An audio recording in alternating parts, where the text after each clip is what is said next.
Hello everyone, నా పేరు doctor Krishna Chaitanya. నేను అపోలో హాస్పిటల్స్లో కన్సల్టెంట్ కార్డియాలజిస్ట్గా వర్క్ చేస్తున్నాను. ఇవాళ నేను చెప్పదలుచుకున్నది ఏంటంటే, గుండె జబ్బు వచ్చినటువంటి పేషెంట్స్లో వాడేటువంటి స్టంట్స్ గురించి పేషెంట్ ఇన్ఫర్మేషన్ ఇద్దామని అనుకుంటున్నాను. సో మనకు తెలుసు, ఈ గుండె జబ్బు బారిన పడే పేషెంట్స్ రెండు విధాలుగా దాని బారిన పడతారు. ఒకటి, they can present as acute heart attack, లేదంటే స్టేబుల్ ఇష్కెమిక్ హార్ట్ అటాక్స్ కింద కూడా వస్తారు. హార్ట్ అటాక్ ఎలా వస్తుంది అంటే, గుండె రక్తనాళాల్లో కొవ్వు పేరుకొని ఆ కొవ్వు పైనటువంటి సన్నటి పొర అది చిట్టడం వల్ల అక్కడ రక్తం గడ్డకట్టి థ్రాంబస్ ఫామ్ అయ్యి దానివల్ల కండరానికి రక్త సరఫరా ఆగిపోయి మనకి హార్ట్ అటాక్గా ప్రజెంట్ అవుతారు. ఇంకోటి ఏంటంటే, రక్తనాళాల్లో కొవ్వు క్రమేణా పేరుకుంటూ ఓవర్ ద ఇయర్స్ చిన్నగా అది 50%, 60%, ఎప్పుడైతే 80% క్రాస్ అవుతుందో, గుండె రక్తనాళంలో ఉన్నటువంటి ఫ్లో తగ్గిపోతుందో, ఆ పేషెంట్కి ఎగ్జర్షనల్ సిమ్టమ్స్ వస్తాయి. అంటే ఒక 10 అడుగులు వేయగానే గుండె నొప్పి రావడము, లేదంటే ఒక ఫ్లోర్ మెట్లు ఎక్కగానే గుండె నొప్పి రావడము, భోజనం చేసిన తర్వాత గుండె నొప్పి, ఇలాగా ప్రజెంట్ అవుతారు. సో దీనికి మనం తదుపర మందులన్నీ ఇచ్చిన తర్వాత నెక్స్ట్ ఆ బ్లాక్ ఏదైతే ఉందో దాన్ని మనం యాంజియోగ్రామ్లో చూసుకొని దాన్ని క్లియర్ చేయడానికి ఈ స్టంట్ అనేటువంటి పరికరం పెడతాం. సో ఈ స్టంట్ అనేది బేసిక్గా మెటల్ అలాయ్స్తో చేసింది. చూడడానికి ఎలా ఉంటుందంటే, ఇప్పుడు మన పెన్లో స్ప్రింగ్ లాగా ఉంటుంది, ఇంచుమించు అదే షేప్ సైజులో ఉంటుంది. అఫ్కోర్స్ స్ట్రక్చర్ కానీ అదంతా కూడా డిఫరెంట్గా ఉంటుంది, బట్ సైజ్ వచ్చేసి మన పెన్ స్ప్రింగ్ దాని రకంగానే ఉంటుంది అనమాట. ఇప్పుడు దానిని మనం యూజువల్గా ఇది స్టెయిన్లెస్ స్టీల్ కానీ కోబాల్ట్ క్రోమియం అలాయ్స్ వీటితో తయారు చేసి ఉంటారు. దీన్ని మనం యాంజియోగ్రామ్ చేసి ఎక్కడైతే బ్లాక్ ఉందో దాన్ని క్యాత్ ల్యాబ్ సహాయంతో ఈ స్టంట్ని ఆ బ్లాక్ దగ్గర మనం అమర్చి దాన్ని క్లియర్ చేయడం వల్ల గుండెకి ఆగిపోయినటువంటి రక్త సరఫరా పెరుగుతుంది.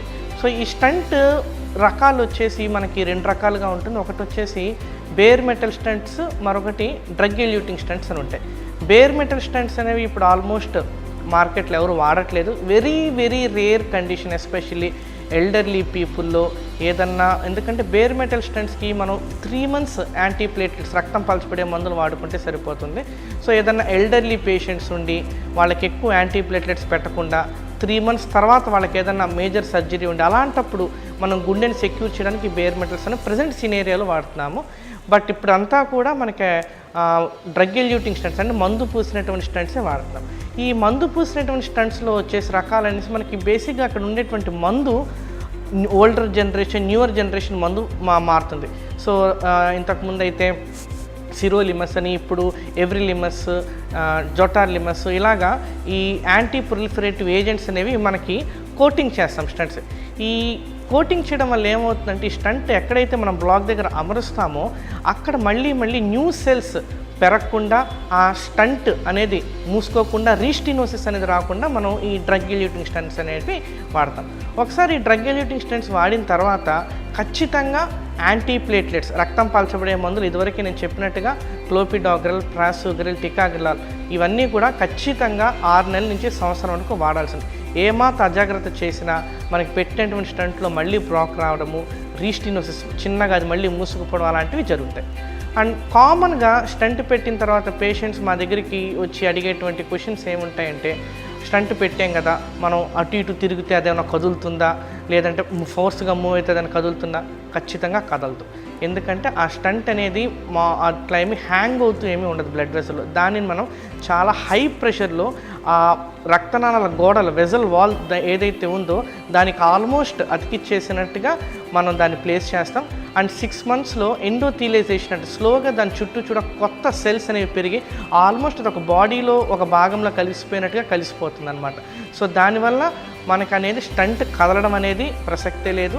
సో మీరు స్టంట్ పెట్టిన తర్వాత మీరు తిరగడం కానీ ఎటువంటి మూమెంట్స్ చేసినప్పుడు స్టంట్ కదులుతుందేమో అనేటువంటి భయం పెట్టుకుని అసలు. రెండో క్వశ్చన్ ఊరికలుగా అడిగేది, ఇది మెటల్ అంటున్నారు కదా, మరి ఎంఆర్ఐ తీయించుకోవచ్చు అని అడుగుతారు.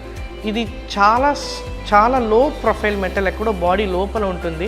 సో దీనికి ఎంఆర్ఐ మ్యాగ్నెటిక్ ఫీల్డ్కి ఇది ఎఫెక్ట్ అయ్యేటువంటి ప్రసక్తే లేదు. సో ఖచ్చితంగా మీరు స్టంట్ పెట్టిన తర్వాత కూడా మీకు ఏదన్నా వేరే సమస్య వచ్చినప్పుడు వేరే డాక్టర్స్ ఎంఆర్ఐ అడ్వైస్ చేసి ఏదైనా బ్యాక్ పెయిన్కి దానికి అడ్వైస్ చేసినప్పుడు మీరు హ్యాపీగా ఎంఆర్ఐ తీయించుకోవచ్చు, ఎటువంటి డౌట్స్ పెట్టుకోగలరు.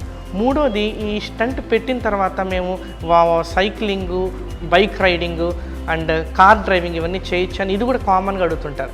సో ఇవన్నీ కూడా డెఫినెట్గా మీ యొక్క ఎల్వి ఫంక్షను దాని యొక్క మీ యొక్క ఈసీజీ రిథమ్ దాన్ని బట్టి డాక్టర్ అడ్వైస్ చేస్తారు తప్పితే స్టంట్కి ఈ యాక్టివిటీస్ చేయడానికి సంబంధం లేదు.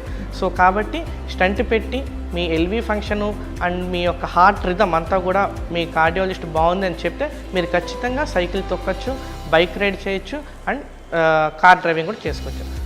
మెయిన్ ఏంటంటే ఈ స్టంట్స్ పెట్టిన తర్వాత ముఖ్యంగా మీరు తీసుకోవాల్సిన జాగ్రత్తలు ఈ యాంటీ ప్లేట్లెట్స్ అనేవి ఖచ్చితంగా మీరు 6 months నుంచి 1 year వరకు ఆపకుండా వాడాలి. సచ్ దట్ ఆ స్టంట్ పేటెంట్స్ అనేది మెయింటైన్ అవుతుంది, ఫ్యూచర్ కాంప్లికేషన్స్ కూడా రాకుండా ఉంటాయి. Thank you.